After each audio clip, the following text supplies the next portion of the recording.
तो बच्चों जय श्री श्याम। आज मैं बात करूंगा इंडियन इकोनॉमिक्स के अंदर कौन से ऐसे 4 चैप्टर्स हैं जिसके अंदर आपकी आधी इंडियन इकोनॉमी कवर होती है। मतलब पूरा पेपर आपका 80 मार्क्स का है, जिसके अंदर 40 मार्क्स की आपकी इंडियन इको है और 40 मार्क्स में से 20 मार्क्स आपके ये 4 चैप्टर सिक्योर करके देंगे।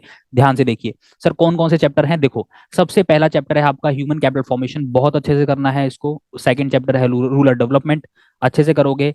उसके बाद थर्ड चैप्टर है एनवायरमेंटल एंड सस्टेनेबल डेवलपमेंट। उसके बाद है एम्प्लॉयमेंट। एम्प्लॉयमेंट के बाद आपको देखना है कि 2 चैप्टर्स आपके डिलीटेड भी हैं, पॉवर्टी और इंफ्रास्ट्रक्चर। इन दोनों चैप्टर्स को आपको करने की जरूरत नहीं है।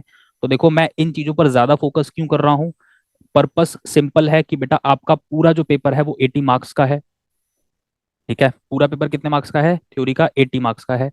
उस 80 मार्क्स के अंदर 40-40 की डिवीजन है। 40 मार्क्स के अंदर अगर मेरी इंडियन इको है, ठीक है, अगर 40 मार्क्स के अंदर मेरी इंडियन इकोनॉमिक्स है, तो इसमें देख रहे हो ये 40 में से 20 मार्क्स की वेटेज, ये 20 मार्क्स की वेटेज सिर्फ और सिर्फ इन 4 चैप्टर्स में कवर हो रही है। और एक और चीज मैं आपको बता दूं जो डिलीटेड है, वो आपको पता चल गया होगा, पॉवर्टी और इंफ्रास्ट्रक्चर। मेक श्योर इको पढ़ते टाइम, इंडियन इको जब पढ़ोगे तो सबसे पहले इंडियन इको को सिक्योर करके चलना है। ठीक है, वहां पर 40 मार्क्स हैं आपके। पढ़ते टाइम कोई भी डाटा क्रैम करने की जरूरत नहीं है, डाटा रटने की जरूरत नहीं है। आपको एज इट इज टेबल्स देखने को मिलेंगी। एनसीईआरटी को जब गो थ्रू करोगे, एनसीईआरटी को लास्ट में एक बार गो थ्रू जरूर कर लेना। उसके अंदर जो टेबल्स गिवन है, जो डाटा गिवन है, उसको एक बार अच्छे से समझ लेना। डाटा के अंदर कुछ भी रटने की जरूरत नहीं है। आपको जनरल अंडरस्टैंडिंग पता होनी चाहिए। और इसके अलावा कुछ इंपॉर्टेंट रेलिवेंट डेट्स हैं। ठीक है, जैसे जीएलपी की बात करूं तो 1958 में आया था। ठीक है, एक कैंपेन था। तो ऐसी कुछ रेलिवेंट डेट्स हैं, वो आपको याद होनी चाहिए, ताकि एग्जाम में आप चीजों को इजीली इलेबोरेट करके आ पाओगे। इसके बाद एनसीईआरटी की बुक्स में आपको पिक्चर्स देखने को मिलेंगी।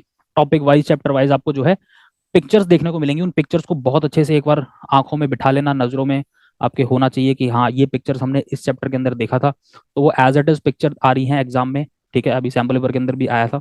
तो उन पिक्चर्स को फिर आप इलेबोरेट करना स्टार्ट करोगे, जैसे कि इंडो चाइना पाकिस्तान के अंदर दोनों पीएम्स की फोटोज अवेलेबल हैं।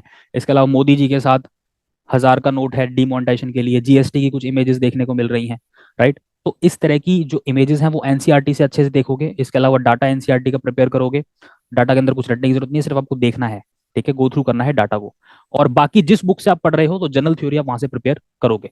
तो इस प्रकार आप 20 मार्क्स यहाँ पर सिक्योर करोगे।